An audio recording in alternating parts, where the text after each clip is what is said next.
बिस्मिल्लाहिर्रहमानिर्रहीम, अस्सलाम वालेकुम।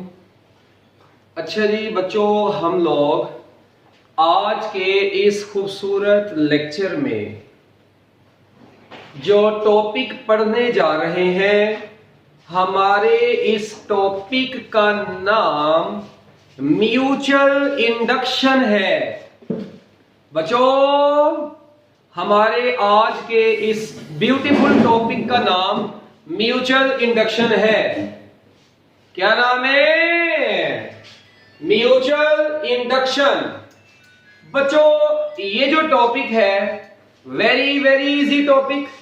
इस चैप्टर के बिल्कुल स्टार्ट में, अगर आप लोगों को याद हो, इस चैप्टर के बिल्कुल स्टार्ट में हम लोगों ने मेथड्स टू इंड्यूस ईएमएफ पढ़े थे। ईएमएफ को इंड्यूस करने के कुछ मेथड आपके पापा जी ने आपको पढ़ाए थे।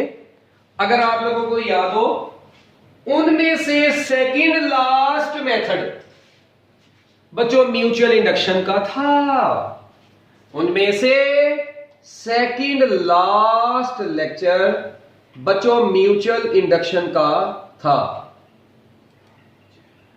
तो अब इसी सेकंड लास्ट मेथड को बच्चों हम लोगों ने देखना है।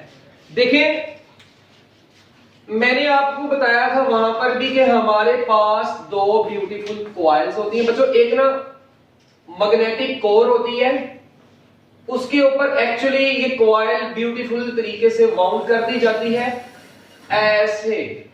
फिर इसी तरह बच्चों एक और कोर है, इस कोर के ऊपर आप लोग एक दूसरी कॉइल को ऐसे ऐसे वाउंड करते हैं।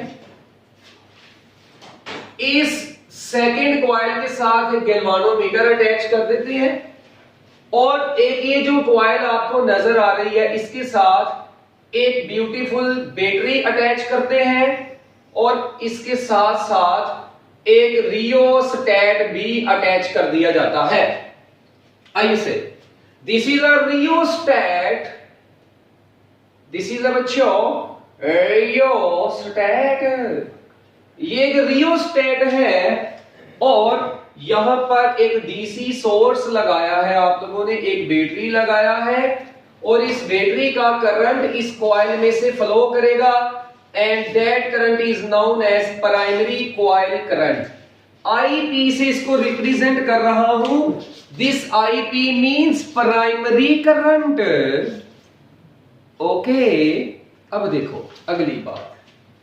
अगर आप लोग थोड़ा सा गौर करो, प्राइमरी कॉइल में डीसी की वजह से कांस्टेंट करंट होना था, होता है, बट ये जो रियोस्टेट आपका अंकल लगा हुआ है, ये करंट को इंसान नहीं बनने देगा। ये करंट के अंदर चरसीपन लेकर आएगा। ये करंट को कहेगा चल भी नाच सर्किट में। इसने रियोस्टेट ने करंट को चेंज करवाना है, उसकी मैग्नीट्यूड को चेंज करवाएगा। वेरिएबल रेजिस्टर है, रेजिस्टेंस चेंज होगी, करंट चेंज होगा। और मैं कह सकता हूं कि प्राइमरी कॉइल में करंट के चेंज होने की वजह से प्राइमरी कॉइल में एक मैग्नेटिक फ्लक्स प्रोड्यूस होगा, और ये मैग्नेटिक फ्लक्स पास पड़ी हुई सेकेंडरी कॉइल से लिंक करेगा ऐसे ऐसे ऐसे। ये बच्चों, ये मैग्नेटिक फ्लक्स सेकेंडरी कॉइल से लिंक करेगा, और सेकेंडरी कॉइल में बताओ क्या होगा, बोलो। प्राइमरी कॉइल में फ्लक्स के चेंज होने से सेकेंडरी कॉइल में से भी मैग्नेटिक फ्लक्स चेंज होगा। Due to rate of change of magnetic flux through the secondary coil, an EMF will induce in this secondary coil. क्या ख्याल है? नहीं ख्याल है? तो बच्चों सबसे पहले इसकी एक ब्यूटीफुल डेफिनेशन लिख लें। बच्चों इसकी डेफिनेशन क्या बनेगी फिर? द फिनोमिना इन विच, बच्चों इसकी डेफिनेशन है the phenomena in which changing current in one coil, the phenomena in which changing current in one coil induces an EMF induces an EMF in another coil. The phenomena in which changing current in one coil induces an EMF in another coil is known as mutual induction. हो है ऐसा phenomena जिस फिनोमिने की वजह से एक coil में current के चेंज होने से दूसरी कॉइल में ईएमएफ इंड्यूस होती है, ऐसे फिनोमिने को म्यूचुअल इंडक्शन बोलते हैं। जिस कॉइल के साथ रियोस्टेट डीसी सोर्स अटैच होता है बच्चों, उस ब्यूटीफुल कॉइल को फिजिक्स की दुनिया में हम लोग प्राइमरी कॉइल बोलते हैं, और जिसके साथ गैल्वानोमीटर अटैच होता है इसको सेकेंडरी कॉइल बोलते हैं। हो है तो बच्चों आपके पास दो कॉइल्स आ गई, एक प्राइमरी और उसके साथ वाली जो हमसाई है उसको सेकेंडरी का नाम दे देना है। लो जी बच्चों, अब इसके बाद डेफिनेशन के बाद आप लोग हेडिंग बनाएंगे एक्सप्लेनेशन की, और इस एक्सप्लेनेशन में आप लोगों ने डायग्राम को एक्सप्लेन कर देना है। आप लोगों ने बच्चों डायग्राम को क्या कर देना होता है, क्या कर देना होता है, एक्सप्लेन कर देना होता है।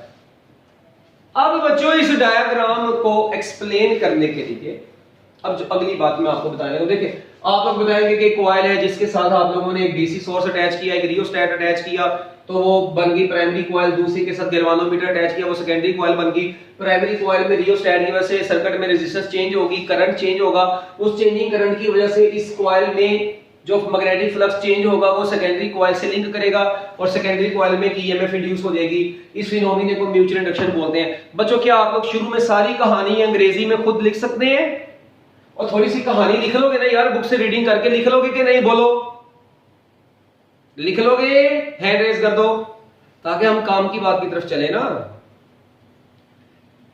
ओके बच्चों, अच्छा अब देखिए इधर मेरी बात सुनो बच्चों, क्या मैं यहां पर ये कह सकता हूं अकॉर्डिंग टू फेराडिया लॉ, कौन सा law?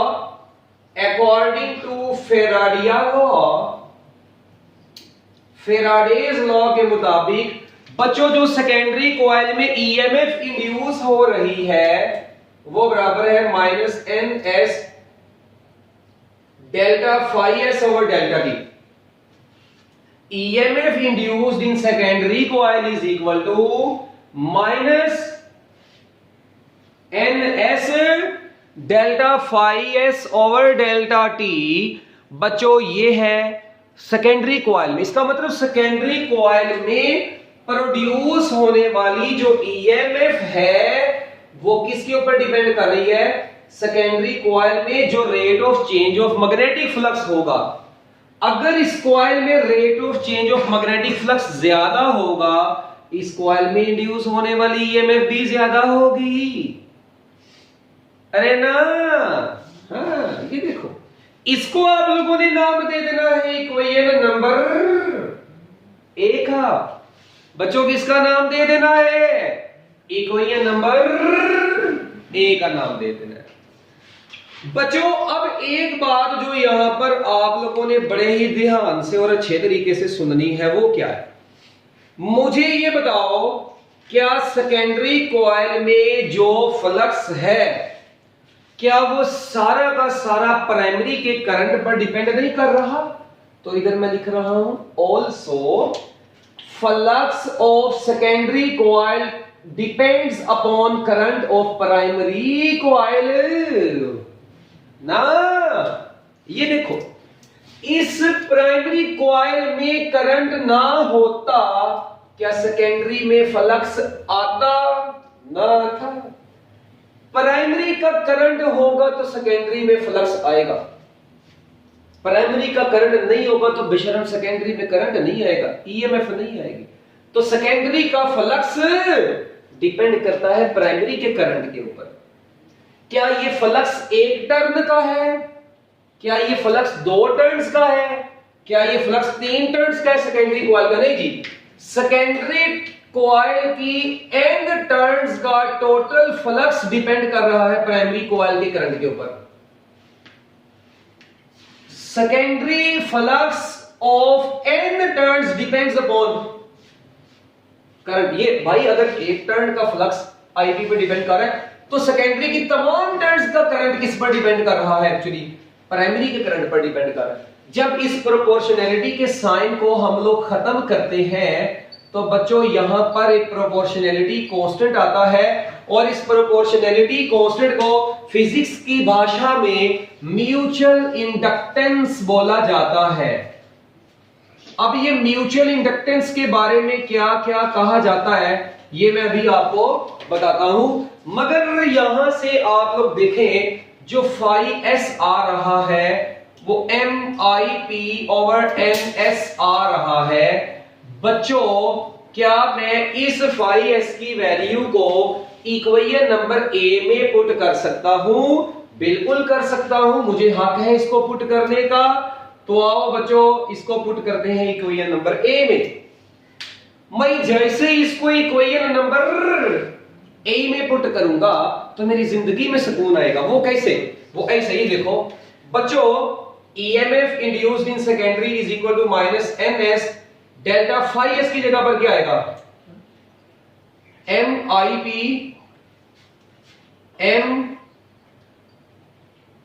P over N S divided by delta T.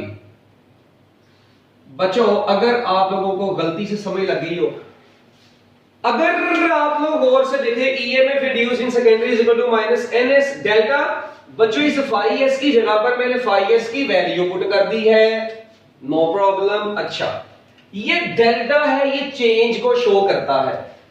भाईजान ये एम तो कांस्टेंट होता है, नंबर ऑफ टर्न्स भी कांस्टेंट है, इसका मतलब इस पूरी ब्रैकेट में डेल्टा के मतलब की चीज ये करंट है बेशरम। क्या चेंज नहीं हो रहा प्राइमरी का करंट इस रियोस्टेट की वजह से? इसका मतलब ये चेंज किसके साथ लगेगा? बस माइनस एन एस। बच्चों मैं इधर लिख सकता हूं एम ओवर एन एस, ये देखें M divided by N S अपनी जगह पर, और इधर आ गया डेल्टा आई पी और नीचे डेल्टा टी अपनी जगह पर। ये देखें अगर आप लोग गौर करें मैंने एम ओवर एन एस को बाहर निकाल लिया है क्योंकि डेल्टा का इनसे कोई लेना देना नहीं है, चर्सी का आपस की बात। एन एस से ऐसे बशीर हुआ जैसे बशीर होने का हक होता है।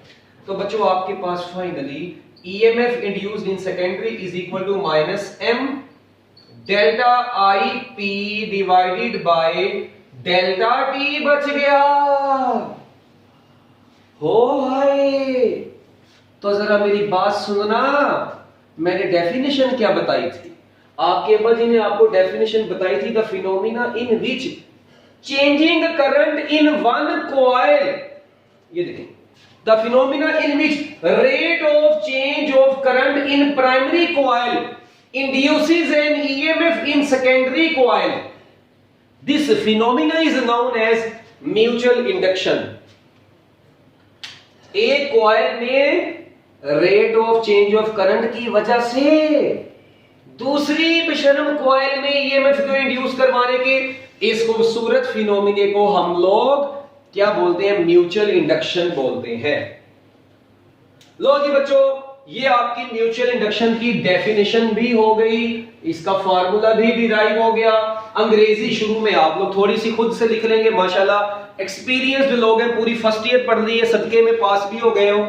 ठीक है 2020 में माशाल्लाह सदके में पास हुए हैं हमारे ये बच्चे, तो इनको तो पहले ही बहुत अच्छी अंग्रेजी आती है, पीएचडी इनकी पहले मुकम्मल है। अब देखें बच्चों मेरी बात सुने, ये माइनस का साइन यहां पर क्या शो कर रहा है? चलो आओ मैं बताता हूं। ये माइनस का साइन लेंजीज लॉ के मुताबिक है कि प्राइमरी कॉइल में जो rate of change of current की वजह से सेकेंडरी में ईएमएफ आएगी, इस ईएमएफ की वजह से सेकेंडरी का जो करंट होगा वो ओपोज करता है प्राइमरी के करंट को। जिसने उसको प्रोड्यूस करवाया है बेशर्म उसी को ओपोज करता है, तो उसके मुताबिक ये नेगेटिव का साइन है। इसके अलावा नेगेटिव के साइन का और कोई रोल नहीं है यहां पर। इसके अलावा बच्चों नेगेटिव के साइन का और कोई भी रोल नहीं है इधर। अब अगली बात सुने, इसका मतलब नेगेटिव का साइन का बस यही रोल है। तो इधर मैं हेडिंग बनाने लगा हूं म्यूचुअल इंडक्टेंस की। बच्चों किसकी हेडिंग बनाने लगा हूं? म्यूचुअल इंडक्टेंस की। अब ये म्यूचुअल इंडक्टेंस की हेडिंग बनाई है मैंने। बच्चों इस म्यूचुअल इंडक्टेंस की हेडिंग में अगर आप लोग थोड़ा सा गौर करें, मैं यहां से m निकालना चाहता हूं गलती से। बच्चों याद रखिएगा, नेगेटिव साइन इज इग्नोर्ड। कोई माई का लाल ये ना सोचे कि नेगेटिव के साइन को मैं खा गया हूं, नहीं। ओ भाई, नेगेटिव का साइन यहां पर सिर्फ ये शो करता है कि प्राइमरी के करंट से जो सेकेंडरी आया है वो सेकेंडरी ने प्राइमरी को बाद में ऑपोजिशन करनी है। बस जब आपने इस m की बात करनी है ना, इस m की बात करनी है, तो उस m की बात करते वक्त ये नेगेटिव के साइन को इग्नोर कर देना। क्या कर देना है? इग्नोर कर देना है। तो आओ इधर, फिर पापा को देखो, ये बन जाएगा m is equal to EMF in secondary rate of change of current in primary. वाह, लो जी बच्चों, ये आप लोगों के पास एक रेशो आई है। बच्चे कहेंगे सर जी नेगेटिव का साइन, तो ऐसे बच्चों के मुंह पे रख के चपेट बनती है ना एक बेशरम लोगों। एक मर्तबा बोला कि नेगेटिव का साइन लेंज़ लॉ की वजह से है, बात खत्म। दोबारा फजूल बात इसके ऊपर हम नहीं करेगा। इधर आओ, इसका मतलब ये हुआ कि ratio of EMF induced in secondary to the rate of change of current in primary is called mutual inductance. क्या ख्याल है? तो बच्चों ये इसके SI यूनिट की तरफ अगर चले तो बच्चों आप लोग देखें वोल्टेज सेकेंडरी इसके यूनिट्स की तरफ, अगर बच्चों यूनिट्स की तो बात करूं मैं, तो बच्चों इसके यूनिट वोल्ट, ऐसे ही यूनिट्स वोल्ट है इसके, करंट का एम्पेयर और टाइम का सेकंड, तो ये बच्चों बन जाएगा वोल्ट सेकंड ओवर एम्पियर। और वोल्ट सेकंड पर एम्पियर को फिजिक्स की दुनिया में हेनरी बोला जाता है। वोल्ट सेकंड पर एम्पियर को फिजिक्स की दुनिया में हेनरी बोला जाता है। क्या बोला जाता है बच्चों? क्या बोलते हैं इसको? Henry. Henry, Henry, okay, Henry. हाँ जी। अब ये देखें यहां आपके परदादा अबू। अच्छा, अब बच्चों मेरी एक बात सुने, एक छोटी सी बात। अगर मैं आप लोगों को कहता हूं यार वोल्ट क्या होता है, यानी वोल्ट सेकंड पर एम्पेयर जो है वो हेनरी के बराबर है। बच्चों इसी को थोड़ा सा बेस यूनिट्स में लिख लेते हैं। वैसे ही शुगल में वोल्ट होता है जाउल पर कूलम, सेकंड अपनी जगह पर एम्पेयर अपनी जगह पर, ओके। अब आगे से जो कूलम होता है वो एम्पेयर सेकंड होता है। क्या ख्याल है बच्चों? जो कूलम होता है ये I is equal to Q over T, Q is equal to IT, coulomb ampere second होता है। ये सेकंड सेकंड से कट गया तो आपके पास बच गया joule per ampere square. So joule per square ampere is also equal to henry. तो बच्चों वोल्ट सेकंड पर एम्पेयर और joule per square ampere henry के बराबर है। अगर आपको ये पसंद नहीं आता तो कोई बात नहीं, ऑक्सले एकेडमी ऑफ साइंस में इसी के बेस यूनिट्स निकालने का तरीका भी मौजूद है। जाउल होता है किलोग्राम मीटर स्क्वायर पर स्क्वायर सेकंड, और साथ में आ गया ये पर स्क्वायर एम्पेयर। तो बच्चों ये इसका SI बेस यूनिट है, SI unit in terms of base units. और अगर आप लोगों से मैं पूछूं बच्चों म्यूचुअल इंडक्टेंस की डायमेंशंस क्या होंगी, तो आपको मैं 1000 मरतबा ये तरीका बता चुका हूं। किलोग्राम की जगह पर M, मीटर की जगह पर L, सेकंड की जगह पर T, एम्पेयर की जगह पर A। तो ml square T minus 2A minus 2, this is the dimensional formula of mutual inductance। अरे ओ बच्चों, ये आप लोगों के पास छोटी छोटी बातें आ गई हैं। इसके बाद अगर आप लोगों से क्वेश्चन पूछा जाए कि म्यूचुअल इंडक्टेंस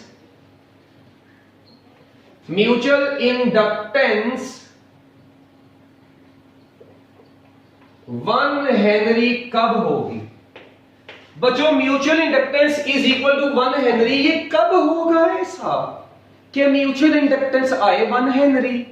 तो बच्चों इधर आओ, पापा को देखो, मैंने आपको तरीका बताया हुआ है। अगर सेकेंडरी कॉइल में प्रोड्यूस होने वाला ईएमएफ 1 वोल्ट हो और प्राइमरी कॉइल का rate of change of current 1 ampere per 1 second हो, तो 1 वोल्ट सेकंड पर एम्पेयर के लिहाज से आपका आंसर 1 हेनरी आएगा। चलो इसको भी नोट करो, शाबाश। मिनट लगाओ बच्चों, जल्दी जल्दी।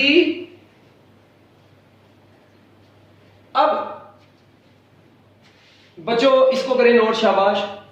जॉल पर स्क्वायर एम्पेयर इसका यूनिट था, वोल्ट सेकंड पर एम्पेयर है। जॉल पर स्क्वायर एम्पेयर ऐसे बेस यूनिट्स में ऐसे, इसकी डायमेंशन ऐसे हैं। तो इसका मतलब है if EMF induced in secondary coil is 1 volt and the rate of change of current in the primary coil is 1 ampere in 1 second, 1 ampere per second, then mutual inductance will be 1 Henry। बच्चों इसको note करें, शाबाश, जल्दी जल्दी minute लगा के। जब note कर लो तो बता देना। इसके बाद ना बच्चों इसकी डिपेंडेंस रह गई है। हेडिंग बनाए, म्यूचुअल इंडक्टेंस की डिपेंडेंस किन किन चीजों के ऊपर है। म्यूचुअल इंडक्टेंस की डिपेंडेंस किन किन चीजों के ऊपर है। तो बच्चों तो यहां पर क्या हो रहा है, it depends upon number of turns of the coil, area of cross section of the coils, their closeness and the nature of the core material upon which the two coils are wound।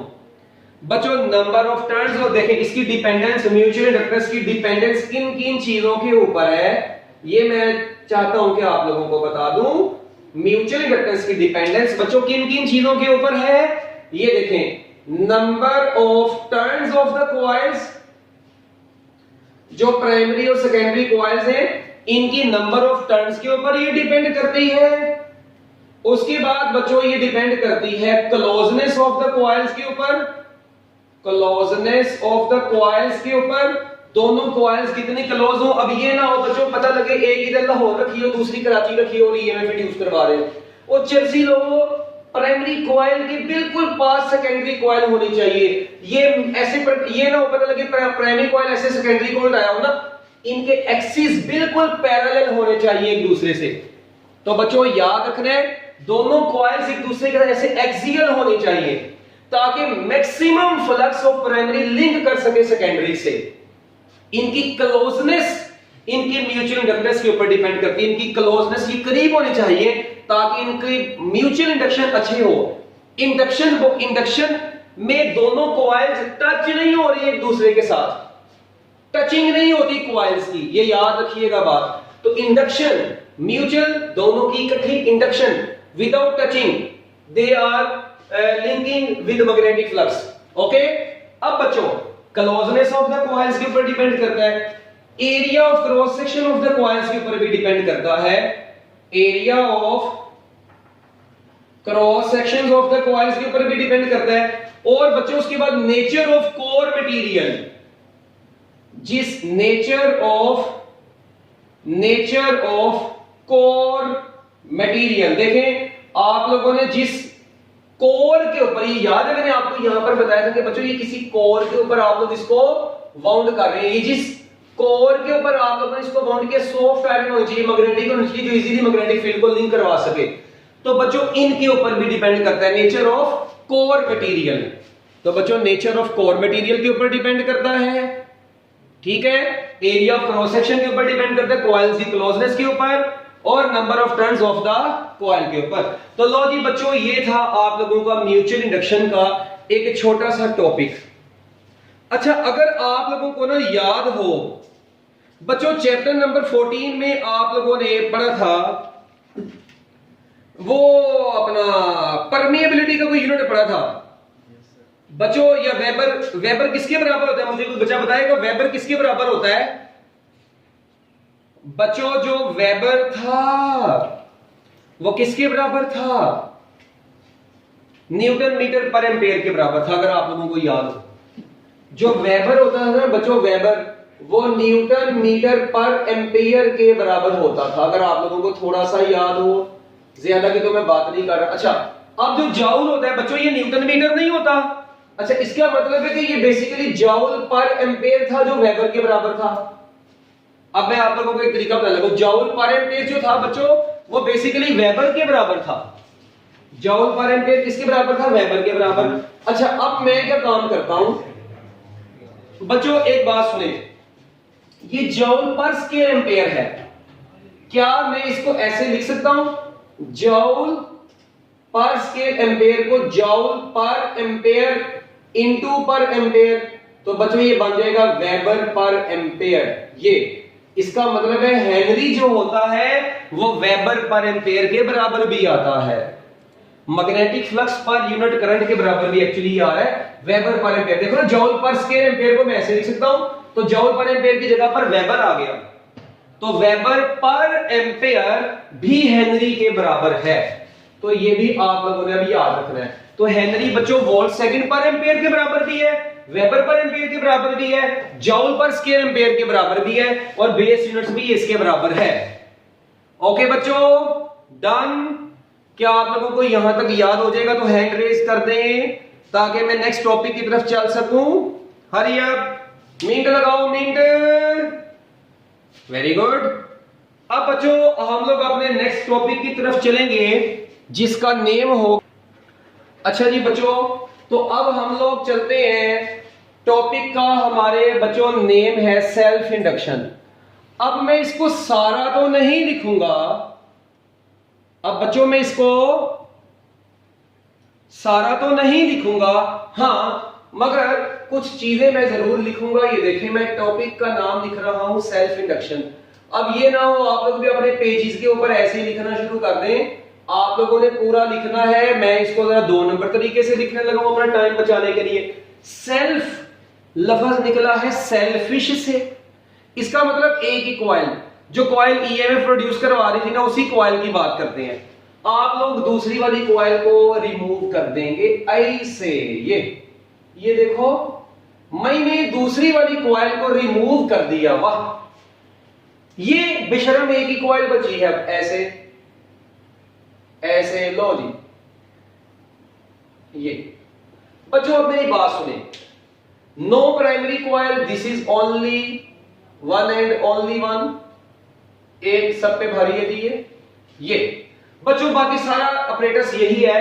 अब देखें, क्या जब इस coil में current change होगा rheostat की वजह से, इस कॉइल में करंट के चेंज होने की वजह से क्या बच्चों इस कॉइल के अपने अंदर नहीं है ईएमएफ आती?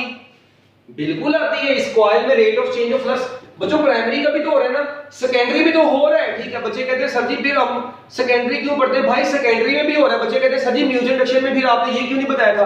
भाई ये टॉपिकल है। सेल्फ इंडक्शन में कॉइल के अपने अंदर rate of change of flux की होने की वजह से कॉइल के अपने ही अंदर एक ईएमएफ आ जाती है, और वो जो ईएमएफ होती है इंड्यूस्ड ईएमएफ बच्चों, आप क्योंकि कॉइल के अपने अंदर वो ईएमएफ इंड्यूस हो गई है, एक ईएमएफ इस सेल की है, एक ईएमएफ है जो इस कॉइल के अपने अंदर प्रोड्यूस हुई है, और वो ईएमएफ आपकी बैटरी की ईएमएफ को अपोज करती है जब फ्लक्स इंक्रीज हो रहा होता है।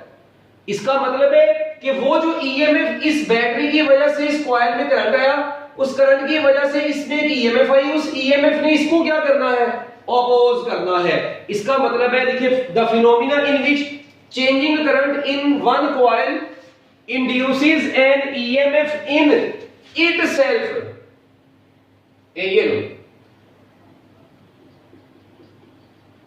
ये the phenomena in which changing current in a coil, the phenomena in which changing current in a coil induces an EMF in itself is called self induction। ये लो, कहानी खत्म होगी। मुझे क्या जरूरत है मैं बगैर हेडिंग्स बनाए? भाई हेडिंग बनाएंगे आराम से chillmol.com में। ये देखो बिल्कुल फैराडिया लॉ यहां पे भी अप्लाई होगा, मगर इधर मैं लिखूंगा E is directly proportional to n delta phi over delta t। Rate of change of flux in the coil is directly proportional to EMF induced। इस कॉइल में जितना rate of change of flux ज्यादा होगा, इस coil में EMF भी उतनी ज्यादा इंड्यूस होगी। तो क्योंकि सेकेंडरी और प्राइमरी का तो कांसेप्ट ही नहीं है इसमें, इसलिए जहां जहां पर एस और पी नजर आ रहे हैं वहां पर मैंने इसको खत्म कर दिया। क्या इसका मतलब है flux directly proportional to current होता है? Flux direct N flux N turns का फ्लक्स भी करंट के डायरेक्टली प्रोपोर्शनल होगा। तो बच्चों बाद में जब इसको खत्म करेंगे तो यहां पर m की जगह पर प्रोपोर्शनैलिटी कांस्टेंट L आ जाएगा। इस L को बोलते हैं सेल्फ इंडक्टेंस। तुम लोग सोच रहे थे आज के दिन में एक टॉपिक होगा, मगर ऐसा नहीं है। एक टॉपिक से दूसरा शिकार भी हम लोगों ने कर लिया है। इस L को बोलते हैं सेल्फ इंडक्टेंस। ओके बच्चों, इसको नोट करें। लो जी बच्चों, ये देखें, जहां जहां पर देखें इस L को सेल्फ इंडक्टेंस बोलते हैं। अब बिल्कुल वैसे यहां से फाई किसके बराबर आ जाएगा? आप लोग बोलेंगे Li/N। ये लो, इसको कहां पर पुट कर देना है? इक्वेशन नंबर A में। इक्वेशन नंबर A में सेकेंडरी खत्म था, ये भी खत्म था, ये भी खत्म था, ये भी खत्म था, और यहां पर L आ गया। कई लोग सोच रहे होंगे कि ये क्या होगा? भाई कुछ भी नहीं होगा यार, सिर्फ दो काम। म्यूचुअल इंडक्शन के टॉपिक में जहां जहां पर प्राइमरी और सेकेंडरी है उसको रिमूव कर दो, जहां जहां पर म्यूचुअल इंडक्टेंस है M, वहां पर L लगा दो, बस ये डिफरेंस है। अगर अभी भी ना तुम लोगों के दिमाग में आए तो I can not do anything. Okay, you have to do something. ये देखो बच्चों, अब डेल्टा जो है I के साथ आएगा, बस ना सेकेंडरी की टर्म्स है ना प्राइमरी की टर्म्स है, और M की जगह पर L आ गया। ये M की जगह पर बच्चों क्या आया? L आया। ये सेकेंडरी खत्म, ये प्राइमरी खत्म। E is equal to minus L delta I over delta D। किताबों में चेक करिए, लिखा हुआ है। इसका मतलब है इस कॉइल में जो EMF इंड्यूस होगी वो इसी कॉइल के rate of change of current के ऊपर डिपेंड करेगी। गल होगी। अब म्यूचुअल इंडक्टेंस की जगह पर मैं क्या लिख दूंगा? Self inductance. और सेल्फ इंडक्टेंस के लिए भी नेगेटिव के साइन को इग्नोर करना है। जब नेगेटिव के साइन को इग्नोर करना है, M की जगह पर L आया, ये ऐसे और ये ऐसे, बस यूनिट्स सेम ऐसे निकालने हैं, डायमेंशन सेम ऐसे निकालनी है। सेल्फ इंडक्टेंस 1 हेनरी कब होगी? जब EMF 1 वोल्ट होगी, rate of change of current 1। बस कुछ भी नहीं किया, सारा टॉपिक यार वैसा ही है। म्यूचुअल इंडक्शन लिखो, जहां जहां पर सेकेंडरी प्राइमरी थी, प्राइमरी सेकेंडरी खत्म करो, सिर्फ प्राइमरी लेने दो। एक बात, डेफिनेशन में सिर्फ इट सेल्फ का लफ्ज आया और सेल्फ इंडक्शन बन गया।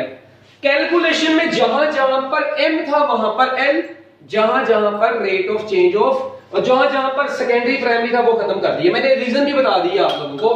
अब बच्चों अगली बात ये देखें, अब इसके डिपेंडेंस की जब बात होगी, नंबर ऑफ टर्न्स भी बच्चों क्लोजनेस नहीं होगी। बेशरम लोगों, क्लोजनेस यहां पर कैसे आएगी बताओ? वो कॉइल बेशरम एक ही है, तो क्लोजनेस उनकी कहां पे आ गई? तो वो चक्कर खत्म। बाकी एरिया पर और nature of the core material इसके ऊपर भी ये डिपेंड करती है।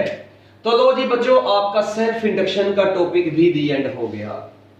जिंदगी के नशीबो फराज में चंद लम्हात ऐसे आते हैं जहां पर इंसान को ऐसी छोटी छोटी चीजें जो है ना वो एनी शुगल में गुजारनी पड़ती हैं। हाँ, अब हमारी बुक का बच्चों जो इसका आखिरी पैराग्राफ है बच्चों, वो आखिरी पैराग्राफ क्या लिखा हुआ है वो मैं आपको बताने लगा हूं। देखें, जब किसी भी कॉइल में ये बैटरी का वोल्टेज था, इसकी वजह से करंट फ्लो किया, क्या इस कॉइल में करंट चेंज हुआ? बिल्कुल चेंज हुआ। बच्चों इस कॉइल में करंट के चेंज होने की वजह से एक EMF आई है। EMF आई किसकी वजह से है? Rate of change of current की वजह से। इस rate of change of current की वजह से ये एक्चुअली EMF आई है। ये देखो ना, rate of change of current की वजह से EMF आई। बच्चों ये EMF अपोज करती है किसको? Battery EMF। बच्चों ये बैटरी को अपोज करती है, क्योंकि ये बैटरी को अपोज कर रही होती है, इसीलिए इसको हम लोग कई दफा फिजिक्स की दुनिया में बैक EMF का भी नाम दे देते हैं। बैक EMF एक ऐसी EMF जो बैटरी के ऑपोजिट प्रोड्यूस होकर बैटरी को अपोज करती है, उसका नाम हम लोग क्या रखते हैं बच्चों? बैक EMF रखते हैं।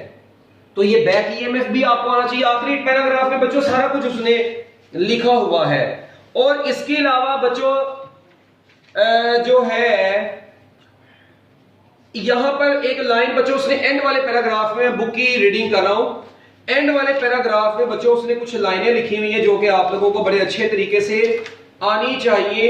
एक तो उसने बच्चों बैक ईएमएफ का लफ्ज लिखा है तीसरी लाइन में, और उसने ये बताया कि ये सारा कुछ लेंजिस लॉ के मुताबिक है कि जो ईएमएफ आ रही है वो अपोज कर रही है जिसने उसको प्रोड्यूस करवाया ना, ये लिखा हुआ है। उसके बाद बच्चों एंड पर उसने लिखा होगा क्योंकि ये जो कॉइल्स की सेल्फ इंडक्टेंस होती है ना, सेल्फ इंडक्टेंस बच्चों, इस सेल्फ इंडक्टेंस की वजह से हम लोग इन्हीं कॉइल्स को बेसिकली इंडक्टर्स भी बोलते हैं। तो ये याद रखिएगा, इन्हीं कॉइल्स देखो उसने लिखा हुआ है because of their self inductance coils of wire are known as inductors. तो ये इंडक्टर का टॉपिक अभी अगला आना है, मैं आपको वहां पर इंडक्टर्स को ज्यादा डिटेल में बता दूंगा कि सोलेनॉइड में और इंडक्टर में भी क्या फर्क है, वो भी आपको अगले लेक्चर में पता चल जाएगा। उसके बाद कहता है ये इलेक्ट्रॉनिक्स के अंदर बहुत ज्यादा यूज होती हैं, जो कॉइल्स है ना ये, ठीक है, इंडक्टर्स ये इलेक्ट्रॉनिक्स के अंदर बहुत ज्यादा यूज होते हैं। कहते हैं और ऑल्टरनेटिंग करंट के अंदर इंडक्टर्स बिहेव लाइक रेजिस्टर्स। आखिरी लाइन है, इसको याद रखना है भी। एसी सर्किट में कहते हैं ऑल्टरनेटिंग करंट में inductors behave like resistors. How, वो चैप्टर नंबर 16 में पढ़ेंगे जब मैं आपको ऑल्टरनेटिंग करंट पढ़ाऊंगा, उसमें मैं आपको इसकी लॉजिक के साथ बात करूंगा। तो भी इस पैराग्राफ में से, आखिरी पैराग्राफ में से सिर्फ एमसीक्यूज के हवाले से ये याद रखना है कि in alternating current inductors behave like resistors, और दूसरा बैक ईएमएफ के हवाले से पता होना चाहिए। तो लो जी बच्चों, ये थे आप लोगों के छोटे छोटे टॉपिक, ठीक है। तो मैं उम्मीद करता हूं कि आप लोगों को ये समझ आ गए होंगे।